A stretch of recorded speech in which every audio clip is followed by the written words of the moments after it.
with a technical fault there. So, yeah, I'd like to welcome you all to the Left Leg Fight Club. I'm your host for this evening. My name is Daryl. Some of you know me as the Dids. So this is my first live stream interview.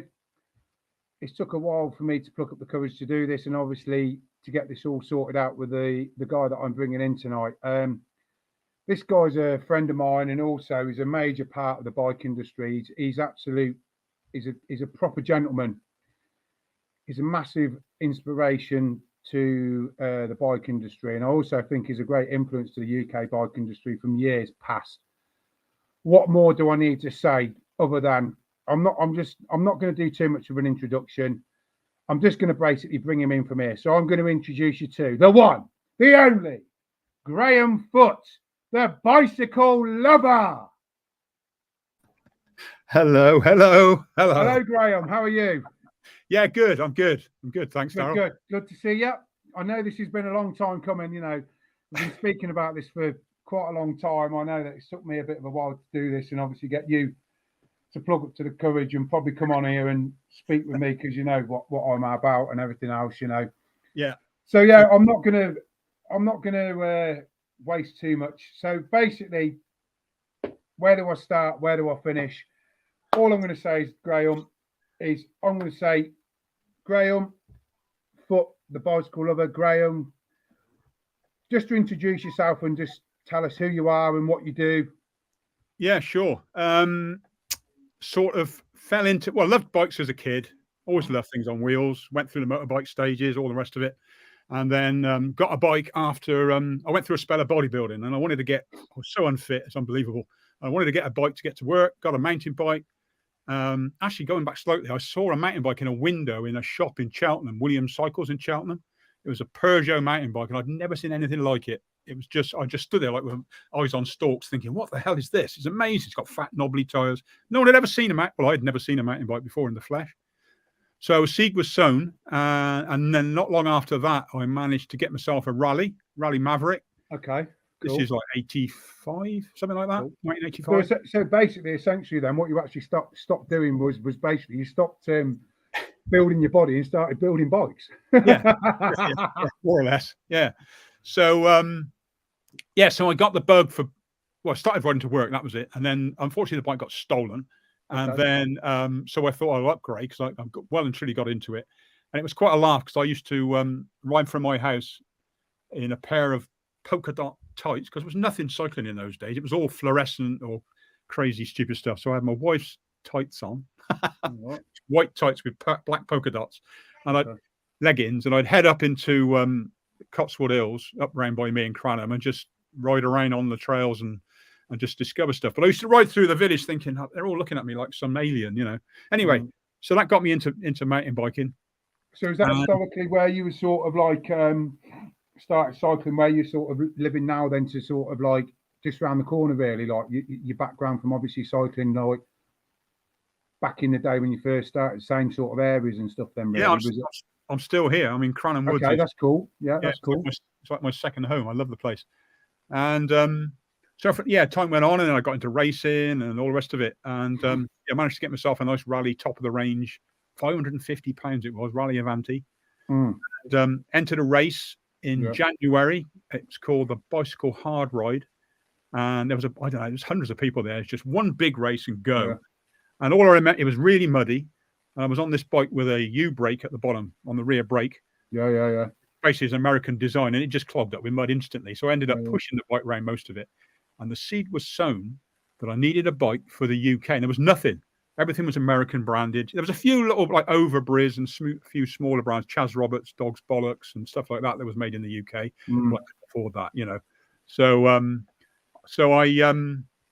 I've just spotted how you spelt my name. And okay. It doesn't matter. Great, okay. So yeah, I've got this. You can't be perfect like you know what I mean? You can't do that. So anyway, I did this race, and I remember being lapped by this guy called Bernie Shrewsbury. He was SAS, and he was on a titanium Marin, and it stuck in my mind. This thing flew past me, and all I saw was these big calves on this guy. That's stuck in my mind. hell of an athlete anyway. So anyway, Mm. it was all over, and I won a prize for the muddiest rider. Okay. Believe it or not. Anyway, that's way back. That's 80. Yeah. I mean, I 88. can sort of do. I can sort of do. I can sort of go with that as well. I mean, my first bike was my first mountain bike was a rally. It was a Rally Mustang. Okay.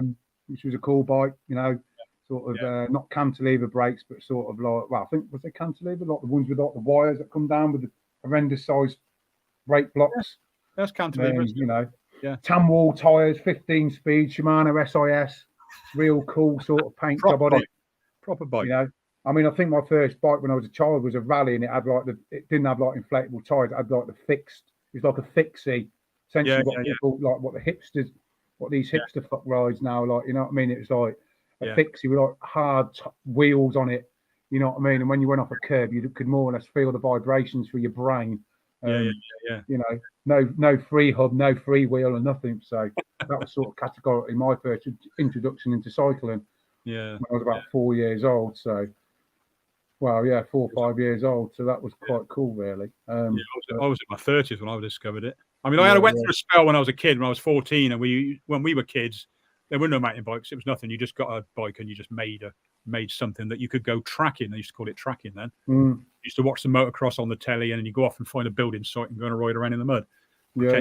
Pretend you can brum on a motorbike. Oh yeah, you got to make. You know what I mean? That was the things though when you was a kid. When you was on a bike, I mean, I'm sure that if you was 30, I know when I was a kid, I was making motorbike noises, revving my handlebars like this, and God knows what. I'm sure that you probably did it when you was in your mid-30s or something. Like a midlife crisis and God knows what else. But all is good. Yeah. So obviously, touching back on obviously your introduction to biking. I mean, you know, and obviously I know we've spoke quite predominantly in the upcoming up to this lot. I mean, obviously, I don't know whether there's many people who know too much about you and historically, obviously, your background and within the UK cycling industry, and you know the sort of what you've done from experience of speaking to yourself and me personally, knowing not as many people within the cycling industry as you know. I mean, is there any people that you'd like to sort of not name and shame, but I mean, have you got any sort of like icons of the whether it be like global industry or the UK cycle industry that you sort of like mountain bike wise, background of what you did, and then then we can touch on obviously how you come about of obviously knowing these people and getting to know them. Because I think really, because obviously from the speaking what we've done, I mean, I'm like I said to you, I think, you know, you're a great influential person of the UK industry of cycling and influential and changed it quite dramatically back in the days, like, you know, from when you did what you first did. Well, so would you like to share some of them names with us of the sort of people that you sort of met or rode with or anything else, really? Yeah. I mean, the mountain bike thing, it's sort of like I say, I raced for quite a while. So you saw lots of people. I used to watch the David Bakers and all these people racing around for Team Rally and all the rest of it. And then after my experience with my rally and it all clogging up with mud, I sat down with a friend and we penciled a frame with some good mud clearance. And I'd seen a brand called Funk in America in a little magazine, a little picture of this E-Stay bike, which is an elevated chainstay. I thought I might have a picture in here, but I haven't. So the chainstay. What sort of year was that then? What year was that? Was that sort of like what, 80s, 90s? 89, 90. Okay. 89. So I saw this bike and I thought, that looks cool. So anyway, it gave me sowed a sort of seed, and I was thinking, what I was trying to do was to get the rear chainstays really short and lots of mud clearance, because when you've got a short chainstay and you stand up, you don't get so much wheel spin. So when you're doing cross country, it was all cross country then, and so me and a friend, or me and a guy, he was actually a car engineer, car mechanic. We penciled something and he made this frame up, and we didn't know much about stuff. So we made it out of aluminium. We built it up, or he built it up, got on it, and he took one pedal stroke and the bottom bracket came off. But basically it was not a very good design, and it also hadn't been heat treated. So the aluminium's like butter. It's rubbish. So anyway, we sort of party company, and so I went off and I started. My dad's going back slightly, my dad was a technical illustrator, so I had a draftsman, like a technical illustrating drawing board actually, in my garage, and I sat there and I got a frame and I started doing a full size frame design, but the way I wanted it. So I tweaked all stuff around and I did. And anyway, and then I thought, I need to make one of these. So my wife's brother, we were all in motorbikes when we were younger, Hell's Angels in Cheltenham and all this stuff. That's another story. But so we knew people who could weld and all this stuff. So there was a guy in a chicken shed in Malvern who used to make dragsters, all the framework for a dragster. So all the tubular and the mount. And he said, Sheila's brother said, I bet he can do it. I bet he can make you something. So we went over there, and he was repairing wheelchairs as well. That was it. Right. And so he made me a prototype. And to make it, we had to manufacture the head tube and the bottom bracket and the rest of it. And in the next shed were two tool makers who were making stuff. And he went in there and got them to make all these bits and bobs. And then we welded it up and we made a frame. And I've got a picture of it. I don't think I think we touching on that. I think that I might have a picture of that. Was that the is that the full sus bike that you? No. This is. I don't know if I got a picture of it. No, I probably haven't actually. Let's don't worry about that. We can touch on that a bit later, maybe. I mean, I do know that obviously. I do know that there was one period where that you did actually design a bike. If I remember you saying so. In 1997, you did a prototype. You designed a bike, a full sus. Is that right? That was slightly later on. I did a full sus, yeah. So I'll just go back slightly. We made this elevated chainstay bike, and we ended up making 3. And then I had some shirts made. I had a bike shop then, actually. I had the Bigfoot mountain bike shop in Gloucester, and I had a frame. I had some shirts made, and we got a sponsor, and NutraWest, and which is a sort of supplements business, and put all these logos on these shirts. There was 3 of us, or 3 guys riding, and turned up at the national champ series with these bikes, and everyone thought we were a big team. We had all the logos and all the rest of it, and these 2 guys won races and did really, really well. So all of a sudden people started, who's this, and all we had was 3 bikes to our name. So we went back and people started asking, where'd you get them from? So we thought, well, we'll make some more. So I went back to the chicken shed, and the 2 guys in the shed next door, the tool makers, wanted to join forces. They sort of, this might be interesting. We'll join forces and we'll form a company. And so Bigfoot mountain bikes, whatever it was called. Yeah, because I think that was, I mean, obviously with the Bigfoot mountain bike, was that sort of like the prelude to obviously where you are now with like sort of your bikes? And obviously the other thing we'll touch on briefly is obviously that I'm assuming the Bigfoot was also obviously now is a sort of a pretty well established mountain biking sort of cross cycling club within the Cotswold sort of area, isn't it? Really, which myself I'm a member of. Great bunch of people, lovely bunch of people. Can't fault them at all. And I mean, a cracking bike club, and the whole emphasis of what they do obviously is come from what you started. So fair play to you on that. You know what I mean? So so that was a sort of a spin-off. I had the bike shop, and a guy called Mark Churchill, who's unfortunately no longer with us. He came in and said, fancy starting a bike club? And I ummed and ahed. Oh yeah, why not? So we got together and a few other people, and because it was all racing based, it was quite easy to set something up, and then we all and off we went, and we had a bike club. That was 1994, and the Bigfoot bike frame business, we used to go to the Malverns every year because we were manufacturing these frames in the UK, aluminium in the UK in these chicken sheds, and we got a good following. We used to turn up at the Malvern Classic every year with a stand. And in the second year we had a pyramid of these frames, all anodized and real cool, all different sizes. And whilst we were there, all the guys, I had a phone call, or they'd had a phone call saying that we'd been bought. Someone wanted to buy the company. I thought, oh Christ, okay. So everything sounded really, really good. So Malvern Classic finished, went home, and then I went into actually I've missed a bit, but it doesn't matter. Anyway, basically the company got bought out and I got booted out.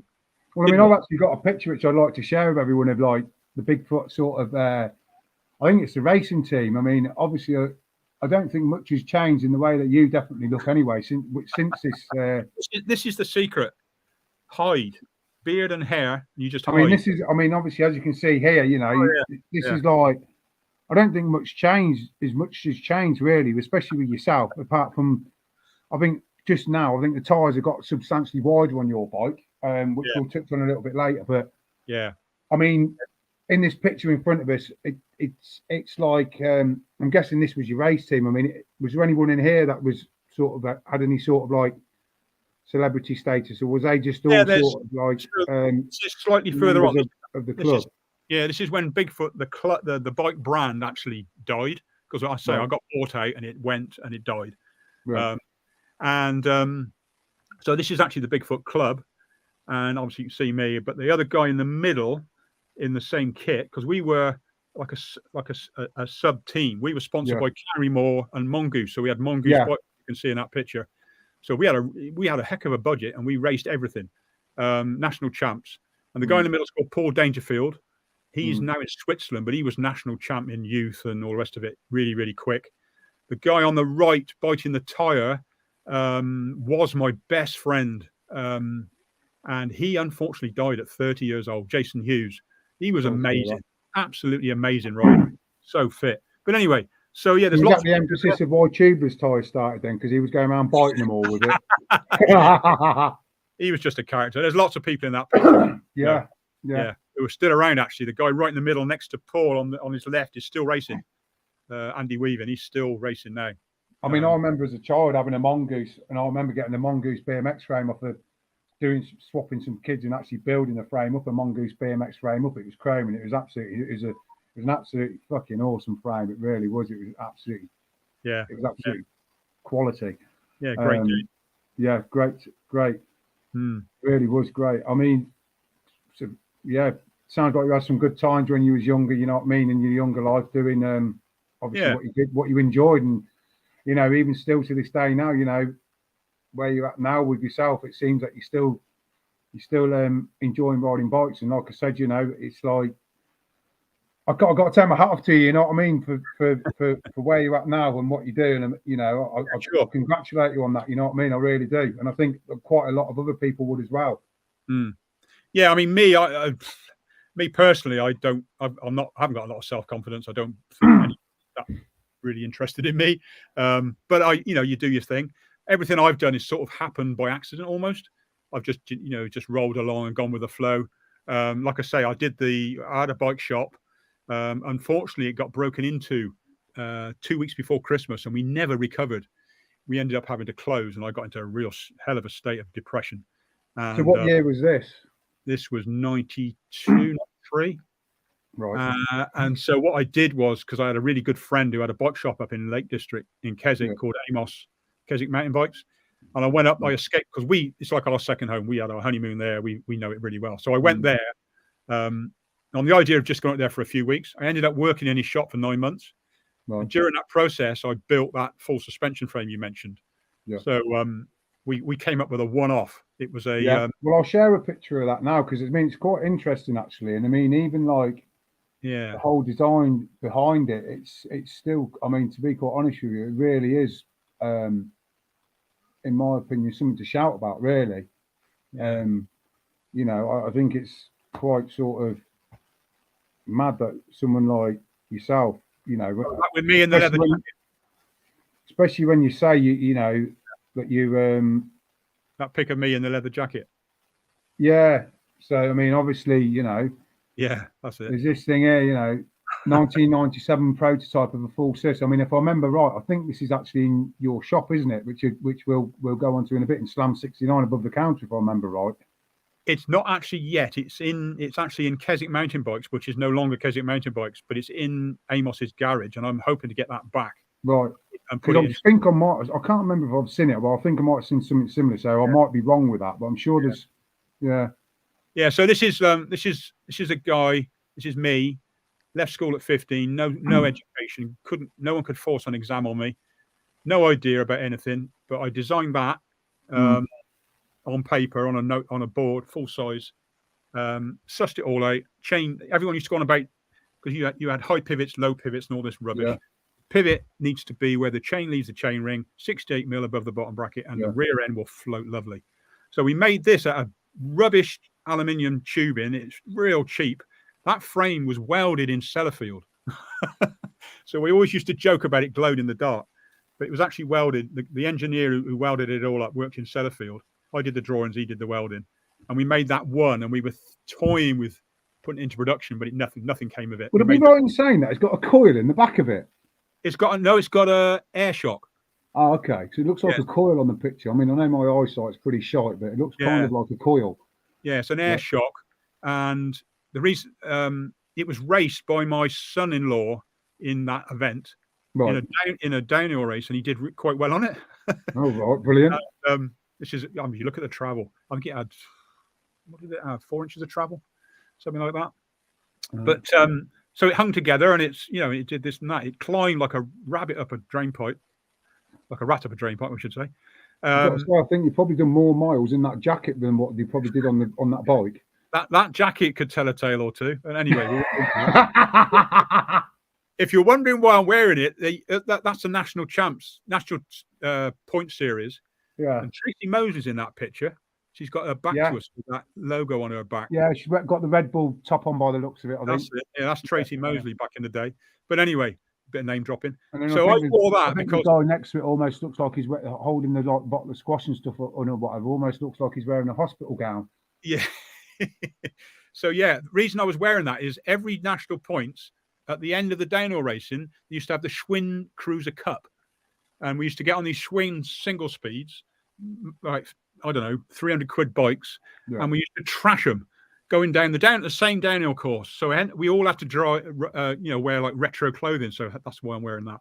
So that was essentially body armor then, was it? That was it. Yeah, it was great. It was such a good laugh.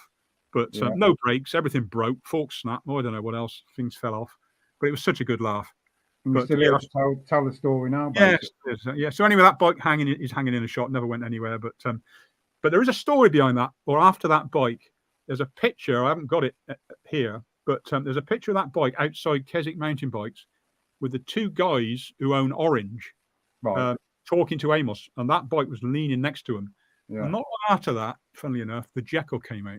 And if you look at the original Jekyll, it's quite similar. I used to have a Jekyll. I had a Callendale Jekyll, was one of the bikes that I bought, and it was just downhill bike. And I remember picking it up and this wasn't that long ago actually. It was in the sort of past 10 years. I remember picking this thing up, and it weighed an absolute ton. Yeah. And I remember getting it serviced by a local bike shop within my town, and it was like, okay, I got this thing serviced, and I just couldn't ride it because it was just so fucking heavy. It was unbelievable. Especially for the emphasis of the cycling, what I wanted to do on it. It was just like, you couldn't ride that around. It was like I had a 200mm fork on it and stuff like that. And it was just so encumbersome. It was unbelievable. So I ended up selling it for pretty much what I bought it for. And the guy I sold it to kept it in his back garden. It just completely rusted up. Yeah. And literally fell apart. I think he's still actually got it. I don't know, but I don't tend to speak to the guy much anymore because he's a bit of a dick, really. But we ain't going to go into that.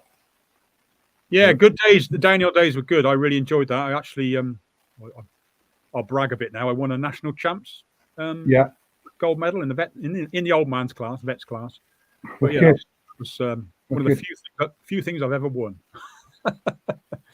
Me and my mate Rich Vickery, everyone knows Tricky. Tricky, he's a real star. Still know him now. Great guy. Touching on what we said earlier, I mean, so I think really as well. I mean, I don't know whether there's many people who obviously know this about you, and I didn't know this until I obviously sort of first met you, and then you were sort of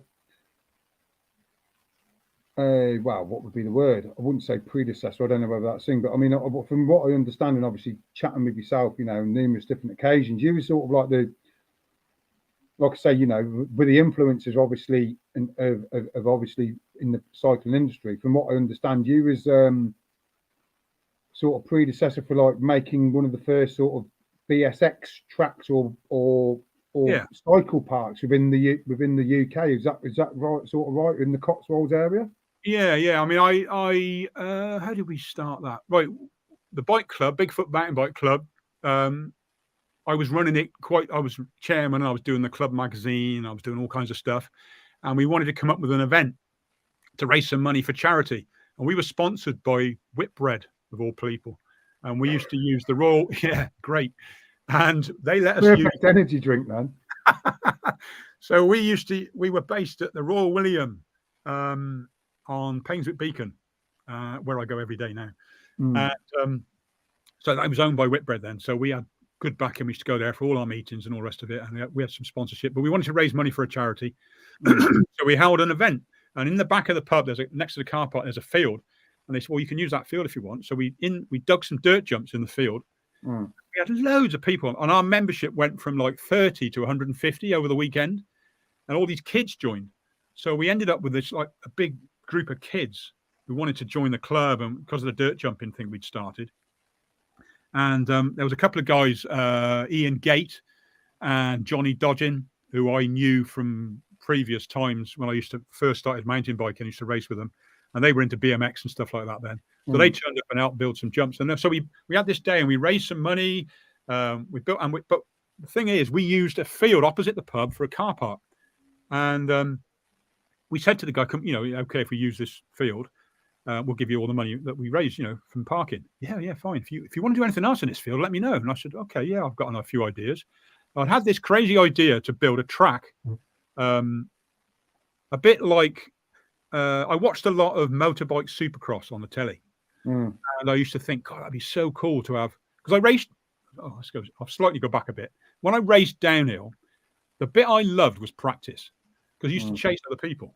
You weren't on your own. I didn't used to like racing against the clock, because you had no idea of how fast you were going until you finished. So when we used to practice, it was great to ride with other riders. So I thought, well, what I need to do is I need to set up a two-rider downhill race. So I built a track in this field, and it was called the Fox. We got sponsored by Fox Clothing, and we set up the Fox Ultimate Duel. So it was a two-man race down a long, crazy track with big jumps, quite a long track. And then, so that carried on. And then somebody said, well, why don't we have four riders? So we thought, oh, okay then. So we did four riders, and we built more jumps. So the track got shorter and shorter and shorter, and more jumps and loads of lines. So it was basically Four-cross or bicycle supercross started as a multi-rider downhill race, setting off at the same time out of a start gate, like a BMX start gate. So that's how BSX started, or bicycle supercross. And as that went on, we then developed the sport. The British cycling didn't want to know. Nobody wanted to recognize the sport at all. So we thought, in the second year, well, the only way we're going to get any sort of insurance and set up a championship is to set up our own riders association. So controversially, as it turned out, I set up the British Dirt Riders Association, and we held our own national series. We had a monthly race. We had a national championships. We had everything. It went really, really well. But some people in the country, I won't mention anybody who it is, started accusing me of taking money from people for joining the BDRA and just ripping people off. Well, it was absolute rubbish, because I had to pay for the insurance and all the rest of it, and that's basically it. But anyway, somebody just got jealous and started accusing me of this, that, and the other. But anyway, that doesn't really matter. So it worked really, really well. We went to the NEC to the bike show, and Steve Pete helped promote it. And Bayliss, Paul Bayliss, I think it's Paul Bayliss, who was Royal. He probably still is. He designed our logo, BDRAD logo. And we had I forget what the logo was now. Something to do with riding. Anyway, it doesn't matter.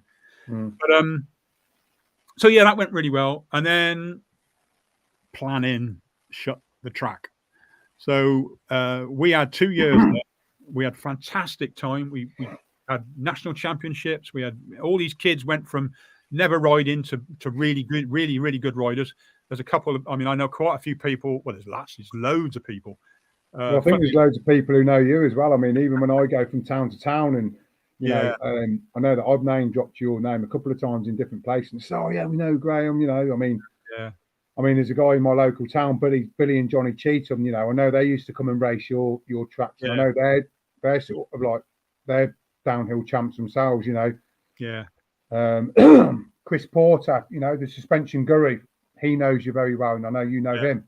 Yeah. Sandy Benty over at You know, got a water bottle here, the Trailhead in Yeah. Shrewsbury. You know, he's another guy that knows you, and there's loads of people that knows you, and that's like I said to you. I think really there's a lot of people who know and aware of who you are, but I just don't think that some of the people that are in the cycling industry, I think some of the older generation do appreciate what you've done, but some of the younger generation, they don't actually know where you come from to where you are. And I do really think that, you know, from an outsider looking in, and I know I've said this to you, and I know we discussed this in the background before coming on, I personally do think that with the memories, what you've got from yourself and the stories you've got to tell, you've got to write a book, man. You've got to do it. It's or a podcast, a regular podcast or something. You've got to get that. You've got to get them stories out there because it's because it's just great to hear, you know, and people like want to hear this stuff. You know, you've got to do it. It is strange because the bike track, I suppose, probably. Can you imagine how many people race in it? Because it was really popular. I mean, Wednesday night, we used to open on a Wednesday night. I ran it full time. You know, it was a little field in Cranham. It turned into about, 12-acre field, and everything was in this 12-acre field. We were there every single day, me and my wife, Sheila, and we used to do chocolate bars and a bit of this and a bit of that to make a bit of extra money. And I built all the tracks with a little banger of a digger. And then some local guys used to help from the Forest of Dean, used to come and help us build the jumps. And it was all really, really grassroots stuff, you know. And every jump, whoever jumped the jump first, it was named after, you know, they got their name on that jump. And there was one famous jump in the middle, which is on a video, which I think you've got, called Goff's Gap. There was a lad in Forest of Dean, Rich Goff. It was named after him. He was the first one to jump it, and it was an up and under. So you went round it and you jumped over the top of it. So and we did it twice actually. We went and did it again, and anyway, it did sort of progress. But there was nothing like that around at the time. But so we were all on a Wednesday, like I was saying, on a Wednesday night. We used to get people turning up on a Wednesday night from Southampton to come and ride. I couldn't believe it. You know, that one stuck in my mind. It's travel for miles to come and ride the track because there's nothing like it really. Yeah, it was nothing like it. I mean, the other thing is really, I mean, obviously what you have got in the area now, which is probably sort of like running off the back of what you've got, you've obviously got Red Hill Extreme as well, haven't you, really, which is like a sort of seasonal thing. Yeah. You know, and that's really big. I know it's big, you know, but what I would like to do is I would like to share some footage of your four cross track, and I'm just going to let you sort of name drop. I mean, when I first got this footage off you, I watched it, and I just thought, wow, this is unbelievable. I mean, I'm not going to show too much of it, but what I can do is obviously I can leave the link in the description below for people to watch. And this is just like one thing. I mean, this footage here, this is of essentially basically this is Rob Warner at your track, you know what I mean? Sorry about the view, guys, but yeah, I mean, as you can see, this is basically from what I understand, your track. Yes, this was in probably its last incarnation. As you can see, it's lots and lots of multi-lines, and like I say, it started from downhill racing. It wasn't built like a BMX track. People used to say to me, because we had to shut in the end, and there was never anything like it afterwards. But you can see these guys are on downhill bikes, and there's Rob Warner in the front. I think you said you got Rob Warner, Nigel Page, and a couple of others. I mean, But I mean, even just looking at this video, you know, absolutely unbelievable.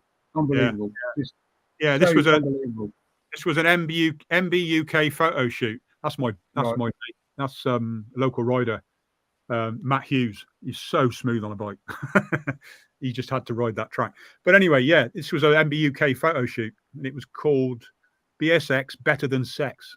I mean, we were in MBUK all the time. Front page. We were in all kinds of places, and then absolutely brilliant. Yeah, we got a front page in a European magazine, and there's a certain person who runs the Malverns will tell you he made the front page because he used to ride Cy Patton. Yeah, I know Cy Patton. Yeah, I know Cy Patton. He does a lot of he rides a lot of stuff up at Clent Hills, which is not too far from me, and sort of Kinver Bike Park and stuff. Yeah. Yeah. So he always mentions every time this picture images, oh, that's me doing something, you know. Yeah. So it was good. I remember meeting his brother Ollie Patton a couple of years ago down at Forest of Dean at Pedlar Bikeaway, just when they started, just with the, I think before they started doing the Malvern Classic. Another nice guy, you know what I mean? So yeah. Just to name drop a few of the guys, like, you know. Yeah, I mean it sounds like, wow, you've done quite a bit really over the years, you know, designing a bike, getting a bike club, designing a bike track. So I suppose really we just got to wait for this book to be done, or this podcast to be done, Graham. You know what I mean? Yeah, you know, we've certainly skipped over a lot of stuff. I certainly think it's got to be done, man. You've got to write. You've got to put pen to paper and get this. You've got to get this fucking written down, man. It's just like. Yeah, I know. I need to do it. You should do it, man. It's just like you need to do it. Do it while I've still got a memory. You know. The day that track shut was horrible. Yeah, the planners we got temporary planning permission for that, and so how long was it open for? Only 2 years. Okay. 2 years, 99 to 2000, and I closed. I had to bulldoze it myself. Took a day. That just must have been so much of a heartache. Terrible. And all the riders, I've got a. I should show you sometime. I've got a big folder, and they all signed. Everyone who rode signed this poster. There's loads of people on there. Yeah. It's amazing where people end up. I look at people now who were there riding as kids, and you've got people like Mr. Astley, who runs Bike Park Wales. He used to ride there as a kid.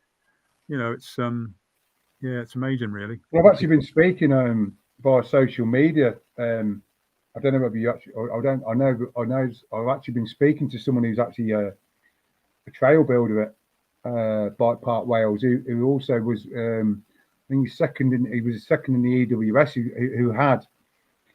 I got basically put onto him by one of the guys because I ride a Geometron, and one of the guys put me onto. I got a guy down, Sam Robson, who works for Geometron, like a lovely guy. He put me onto Rowan Swirl, who's a trail builder at Bike Park Wales, and I've been speaking to him via Instagram about like knee injury, because me and him have had basically similar sort of injuries. Did you say Rowan? Rowan Swarrell. Yeah, I know Rowan very well. Me and him can tell a story or two. Yeah, from what I understand, he's an absolutely fantastic rider, and he seems like a real lovely guy. You know. Yeah. I mean, he's like, you know, talking about Rowan, he's like what? I mean, he had a tib platter injury. I don't know to what, but quite bad. And he's been back on the bike after 3 months, and I'm just thinking, like, fuck, man, that's just crazy.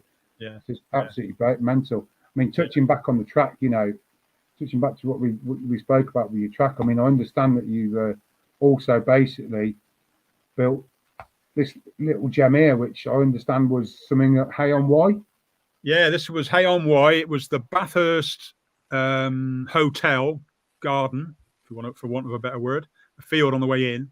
So who was it? Who's this obviously doing, like, you know, literally just climbing over the back fence by the look of it?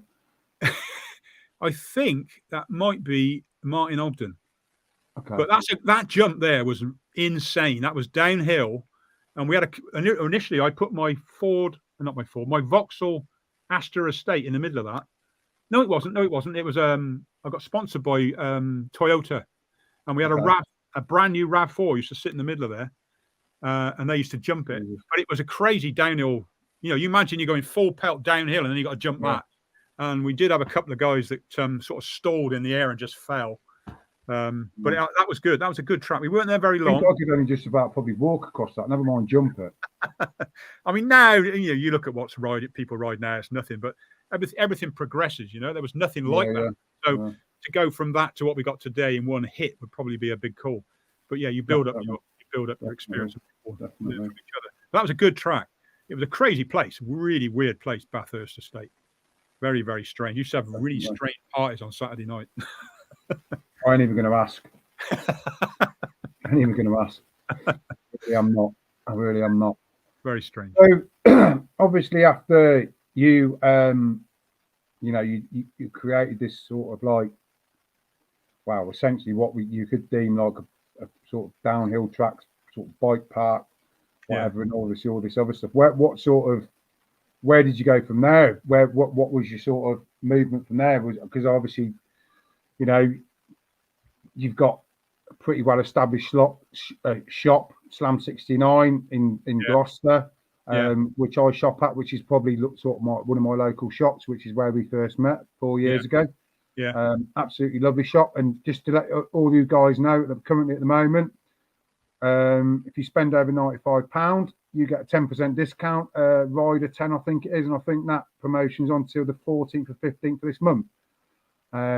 Just to give your shop a little plug. Absolutely great shop, awesome shop, lovely people in there. I'm not in there, so you're all right. Yeah. And they do know how to build quality wheels. You know, I've had 3 sets of wheels built by Slam 69, a couple of sets built by yourself, and a couple built by the other guys in there. Yeah, and the wheels are absolutely fucking bomb-proof. They had a good teacher. But great shop, lovely vibe. It's a great shop. Can't fault it really. Can I just interrupt you there? Can I just mention that I'm not paying you? No, I know you're not paying me. No, this is not a paid promotion. Even though that I have got like a, you know, I've got a Slam 69 hoodie on, but I have got a Trailhead bottle.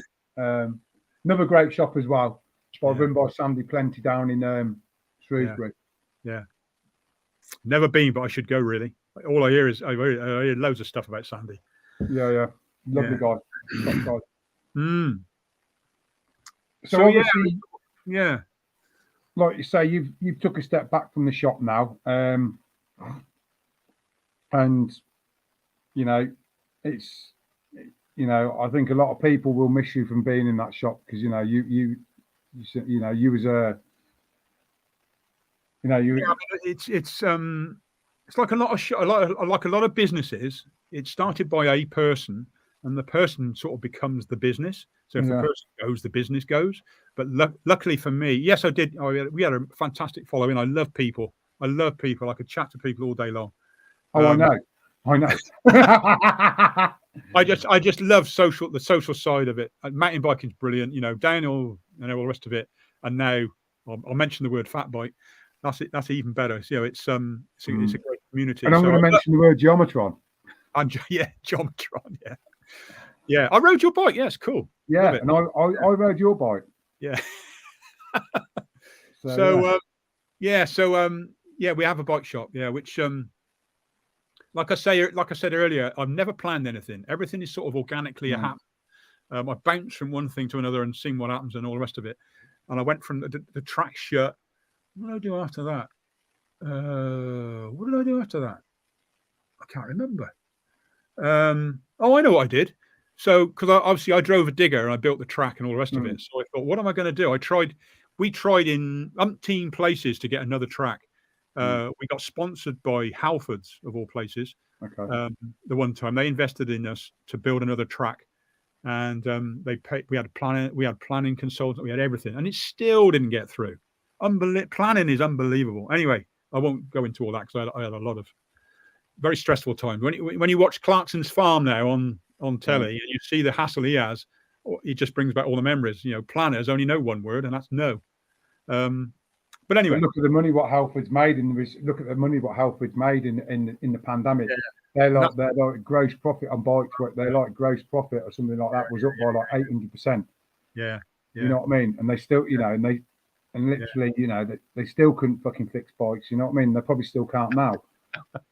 To be fair to Halfords, it all depends on who's in the shop, because there are some Halfords that are really good, but it all depends who's in the workshop and how it's run. Because my son-in-law. To be fair, I will say this now. Plug in your shop again. I know that Luke, who's one of the mechanics in your shop, he works at Halfords and he's an absolutely awesome mechanic. Yeah, you know what I mean. Great mechanic. You know what I mean. There's another one as well. Millie, my granddaughter. Yeah. She's been with me since the day I started Slam 69. Yeah. And she's basically been there, well, from the get-go. And I would say she basically is the reason Slam's like it is now. She's really, really, really into it. And her other half was the manager in Halfords. in Gloucester. And it took me quite a while to lure him out, because obviously you went from Halfords, which is a guaranteed wage, or will I be able to get enough money from working in Slam 69? And then he made the jump, and it's been brilliant. So now the two of them run it. Luke's still there. And they're all good wheel builders, like you say, all the rest of it now. So I mean, obviously, speaking of such, obviously this is your shop here. I don't know what year this was, but obviously the girl on the right, Millie, that's obviously the lady that runs the shop now. I think she's your granddaughter, I believe. Is that right? Yeah, Millie with the blonde hair. That's my granddaughter. Yeah. And then obviously that's your wife, Sheila. And then I believe this gentleman stood next to you. I think he said his name's Lee Frank. Is it Fancourt or something? I think he said Lee, This is a picture of. This is another story. This could be another story. So Lee is or was. He came in. A friend of mine came into my shop and said, "Do you want to sponsor my mate?" I said, "What do you mean?" "Yeah, he's going to ride around the world." And I went, "Yeah, I've heard it all before." Yeah, I said, "Well, all right then. Bring him in." So he said, "Well, he's outside, so I'll bring him in." So this little guy came in. You can see how short he is to me. He wandered in, and I said, "All right. Hi Lee, what's going on?" So, he said, "I'm going to ride around the world. I'm in the round the world race." "Oh, right, okay. So how can I help you?" He said, "Well, I'm just looking for a bit of sponsorship, bit of this, bit of that, bit of help." So I said, so when do you leave? When's the race start? He said, "Tomorrow." "You what?" I said, "Okay, so a bit short notice." So I gave him that shirt, and I gave him a light and some other bits and bobs. That's all I could think of at the time. So and what year was this then? This was 2014, Not that long ago, really, though. 2014, I think. 2015, something like that. Anyway, so off Lee went, and he used to film himself on his phone as he was riding around the world. And he used to do crazy live chats to everybody. And it was so infectious. All you get is, "Hi, everybody." And he'd be riding in France, or he went all over the place. Then he'd be in a rainstorm on a Russian motorway and nearly getting killed. He got jumped in the Bronx in America, all kinds of stuff. But anyway, he used to film all this stuff, and he had a tracker on him, so we used to follow him all the way around the world. So I used to chat to him now and again as well. And he was in trouble coming up. He went into Spain, flew over from wherever it was into Spain, and it might have been from America or somewhere. Landed in Spain, and he was struggling. He was coming up through the Alps towards France, and we had this mad idea that we would meet him. Didn't tell him. We just thought, sod it. He's in a bit of bother. We'll get in the van and we'll drive to France, and we'll see if we can meet him somewhere. So off we went, me and my wife, and we found him in the middle of the night in the rain in Bordeaux. We followed his tracker, and we managed to find where he was. He was sat outside a McDonald's in Bordeaux on this roundabout in the rain, looking a bit sorry for himself. And so we dragged him in the van, got him some food, and he fell asleep for a couple of hours, I think. And then got up, and he said, "Well, I've got to be at Zeebrugge by so and so because I've got to get back to Gloucester for a party, a welcoming back party on this day." You see, so off he went, and we followed him all the way up the coast of France from Bordeaux in the pouring rain, and we could see the sea. There was flashes of lightning over the sea. And what did you get him then? A Big Mac meal and a strawberry milkshake, something like that. But he rode all the way up to the ferry, and it was when the Normandy landings were on. So he got on the ferry with all these old veterans from the Normandy landings, and he was chatting away with them. And anyway, got him to the UK. I actually, because he was late, he said, "Right, what I'll do is you drive me to the party. I'll go to the party. We'll do, and then I'll come back in the morning and I'll carry on from where I left off." So he did. So I said, "Right, I'll follow you around the UK, give you some support." So he rode the whole of the UK up to Scotland, round and back down again in 2 days. Finishing at Greenwich the following day. Anyway, that's another story. I could walk about that. Just excuse me for literally a minute. Yeah, go for it.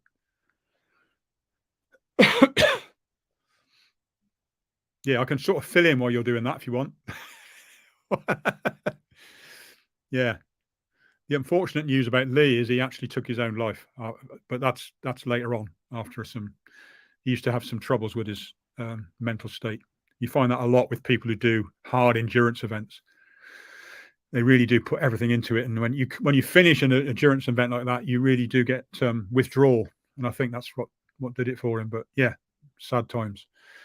So yeah, I'll keep chatting while I don't know where he's gone. Oh, I got a cup of tea actually. I'll just have a little sip of that. Excuse me. But yeah, great guy, Lee. Inspired a lot of people. A lot. He had thousands of followers on Facebook. Used to follow him around the world. He broke world records. He broke the record for going around the world that time, but it was unofficial. He broke the 12, the 24, and the 48-hour distance record on a mountain bike off-road. We followed him that. He did 2 days of riding around the Forest of Dean cycle trail, family cycle trail, non-stop, basically. He hardly ever, I think he stopped for about 3 hours in 2 days. And then he didn't get the record, but he went to ride the most countries in 24 hours. He did break the record, but he didn't give it in because he didn't get enough witnesses. You're supposed to get a witness every so often to make sure they, to say that you actually were there. But his tracker showed where he went. But yeah, he rode through 12 countries, got to the end, slept on a cardboard box, got back on his bike and rode back and caught a flight and came home. Incredible bloke. Welcome back. Sorry about that. That's all right. It's hard work when you've only got one working leg. Emphasis Low Leg Fight Club, you know what I mean? Yeah. Especially when you've got these fucking things to be dependent on, you know what I mean? So yeah, that's another story. Yeah, that's a pretty amazing story, really, to think that this guy Lee, rode around the world and then unfortunately he took his own life. That's horrible, really. Horrible. Yeah. I mean, touching on about obviously, people taking their lives. I know we've obviously spoke about this again. I think really that's while we're on that subject, not that I want to put a downer on anything at all or stuff like that. Sorry, I'm not. This isn't very professional having this screen on there. So sorry about this, guys. And you'll have to bear with me. I'm not a professional. You know what I mean? As you can tell. Yeah. Sort yourself out. Yeah, whatever. I mean, obviously, talking about that, people taking their lives and stuff. I think this was obviously, I want to touch on something. This was also the how Smokestone bikes came about, I believe, as we discussed before, weren't it, Graham? Yeah. I mean, obviously, I know that Smokestone is your little sort of like gem at the moment. It's my baby, your baby, as you say. Absolutely UK brand, brilliant brand. And obviously, you're doing some great things with that, designing and stuff like that. I mean, I've looked at some of your bikes and I'm toying with buying one myself when I get back riding again. Yeah. Depending on the emphasis on what I'm riding. And I know you've been trying to sell me one for many years. But the one thing I will say, you've never pushed me towards it. You've always been very sort of very civil about it and everything else. So if you want to talk about Smokestone bikes and where you're going with that and what's coming with that. I know that obviously you've had a couple of new bikes come out over the past year. I know you've got one come out which is the Raven. I mean, unfortunately, I haven't got no images of that. But what I have got is I can put the link to your website in the description. Obviously, you've got Smokestone Bikes social media page. You've got on Instagram. There's a Facebook page. There's known as group page. I absolutely think that I've seen your bike and I've seen quite a few of your bikes, and I think the one which I'm going to show here next, I personally think, so glad you sent me a picture of this one, because it really is. This has got to be, I mean, I know you had that one in the shop, which you had done by Fat Creations, which was, the paint job on it was absolutely awesome. But this one has got to be my favourite, and I absolutely love this. And I know I've said to you a couple of times, would you consider selling it? And I know you won't sell it to me. And I still know you won't now. But this is it. It's just fucking awesome. I love this bike. I just love the paint job on it, the rusty effect on it, and the way it looks. Yeah. So do you want to go away, Graham? Just go, Graham. Just tell them what this is. I know. I was like, this is basically Graham's baby. This is the Smokestone Henderson. Graham. Yes. So talk about it. Tell us what it is. So I'll just mention what Smokestone or where that came from. So, if you know me, you'll know I like fat bikes. I fell in love with fat bikes after being given one to ride. I had no interest in fat bikes. You know, we deal with various brands through the shop, and I went to a bike show, and Surly Bikes had a stand there, and they said, "Oh, Graham, you want to stock these bikes? Look at this; it's a fat bike. It's so cool." And I looked at it and I went, "Yeah, right. That's just a bouncy castle on wheels. Who the hell would want to buy that? It looks cool and all the rest of it, blah, blah, blah." So eventually, after 2 years of trying, they sent me a demo bike. I rode it home 3 miles, and I haven't been off a fat bike hardly since. You know, I own other bikes, but fat bike is my go-to. So we started doing frame builds with Salsa cycles. We used to use the Salsa Mutluk frame, which was reasonably well priced. So we buy the frame in and we build the bike, and then we started selling them, and we developed a good following for fat bikes around our area. And then the distributor changed and the price doubled for the frame. So it made it not really feasible to carry on using them. So I basically, to cut a long story short, had some frames made in China. Bought a container load, and that's one of them. And it was called the Smokestone Henderson. And the Henderson word, I basically said online on Facebook, I said, I've got these frames and I don't know what to call them. I've got Smokestone bikes and I just do not know what to call this frame. And somebody said, well, why don't you call it Henderson after Bigfoot and the Hendersons? Because then there's a link to Bigfoot. And we put some little toes on the logo to Bigfoot. So Bigfoot and the Hendersons, that was that frame. Yeah.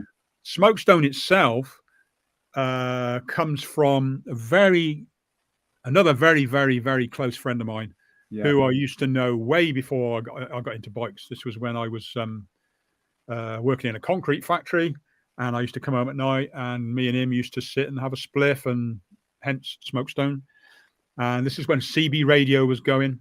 I don't think can you remember CB radio? You old enough? Yeah, Citizen Band, yeah. When it was all illegal, it was fantastic fun. Really good. I remember, like, literally the neighbour across the road used to have a big fuck-off area on the side of his house, and he used to sit in his front room talking to all the truck drivers, you know, and everything else, you know. Big dipole. Yeah, so the guy's name was oh, for goodness sake. His handle was Smokestone.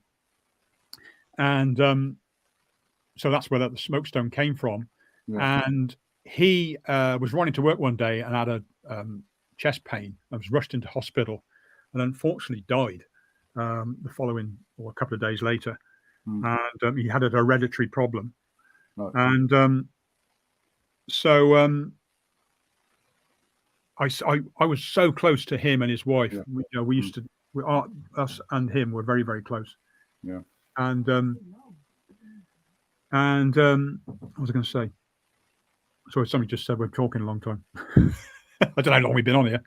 But anyway, Smokestone. Just under an hour.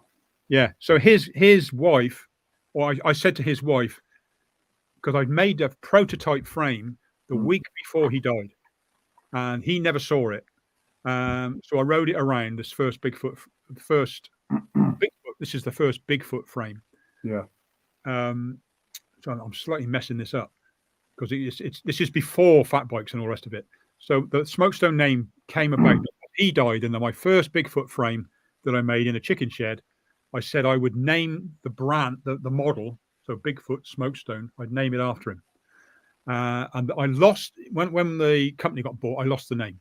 I lost everything. And then when I started doing these frames, I hunted across at the company's house or the patent office to see if the name was available, and it was. So I bought Smokestone back.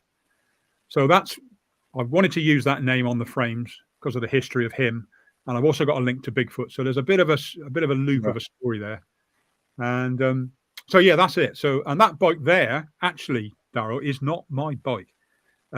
Is it not? No, because I've done another one of those.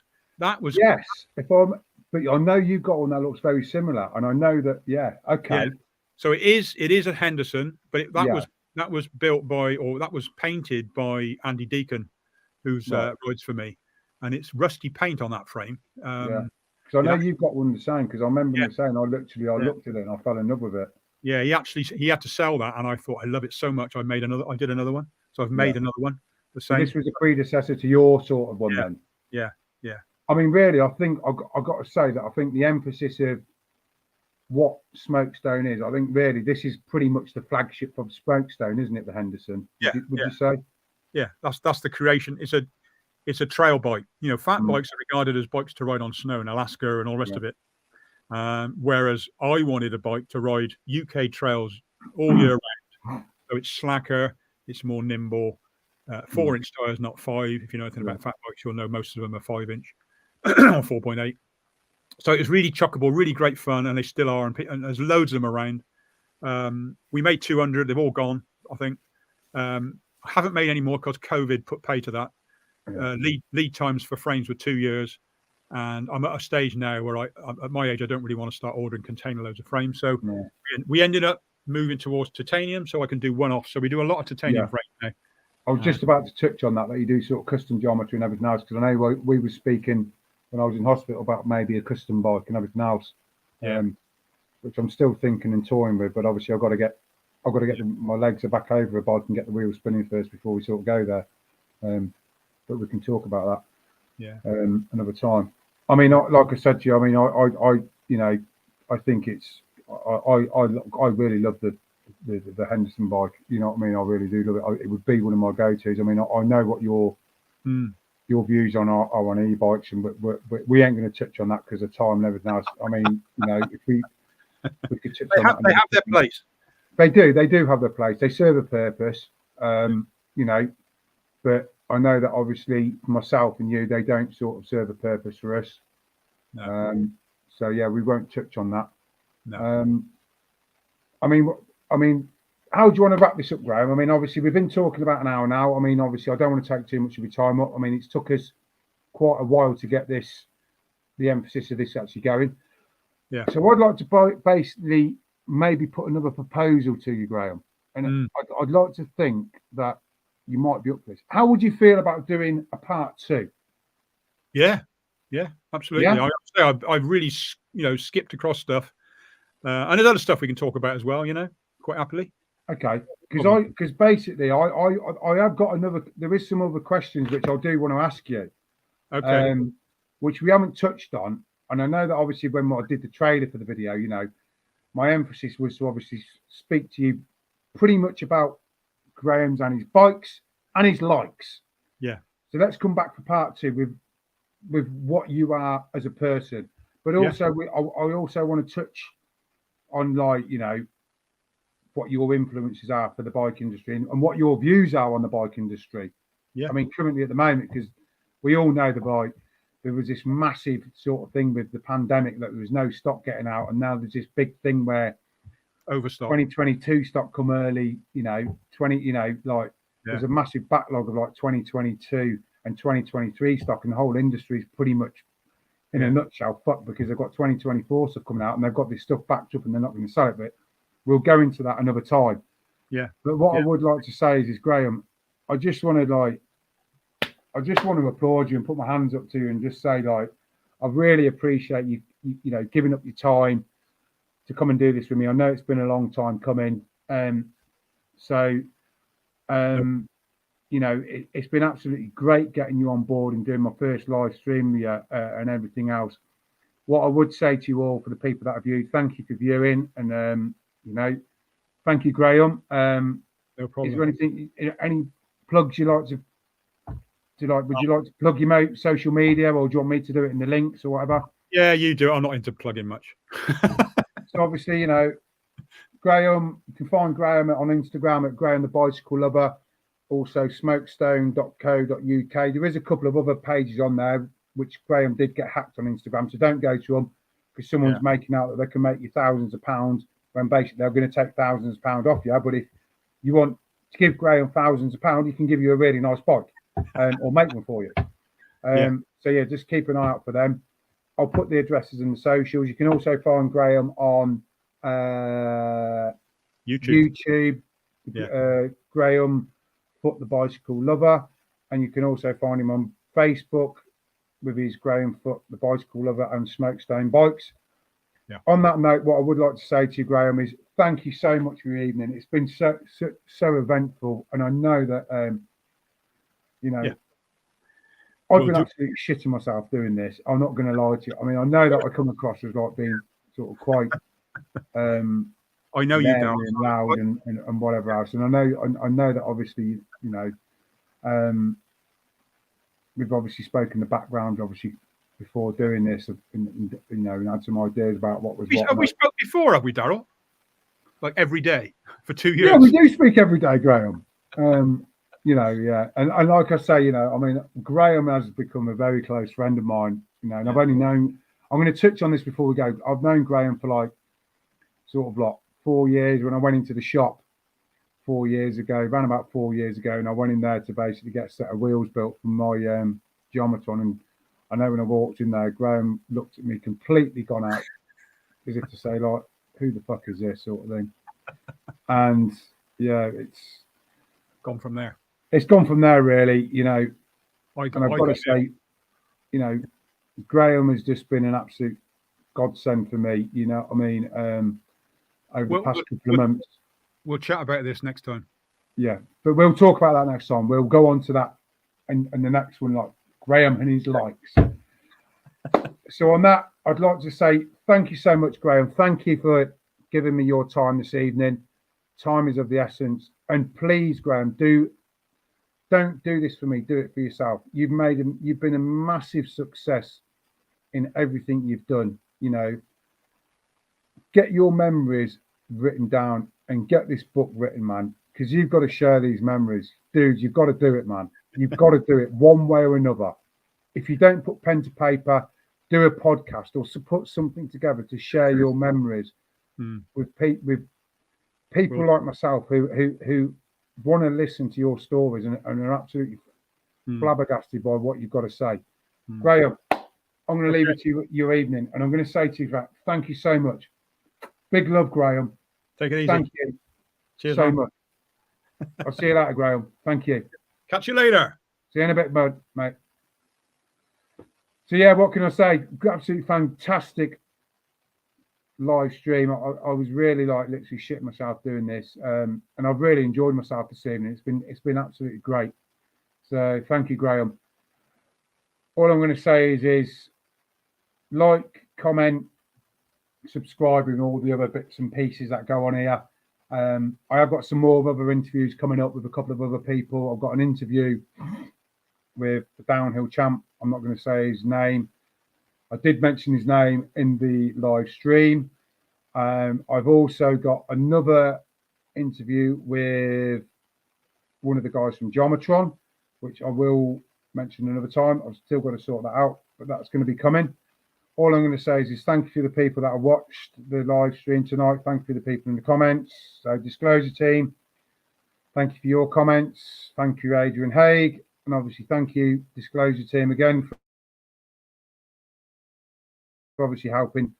And so what I'm going to say is, like I say every time on all my videos, big love. Ta-ta for now. Over and out. This is the Left Leg Fight Club. Ta-ta for now and goodbye. Enjoy your evening. Until next time. Over and out. The Left Leg Fight Club.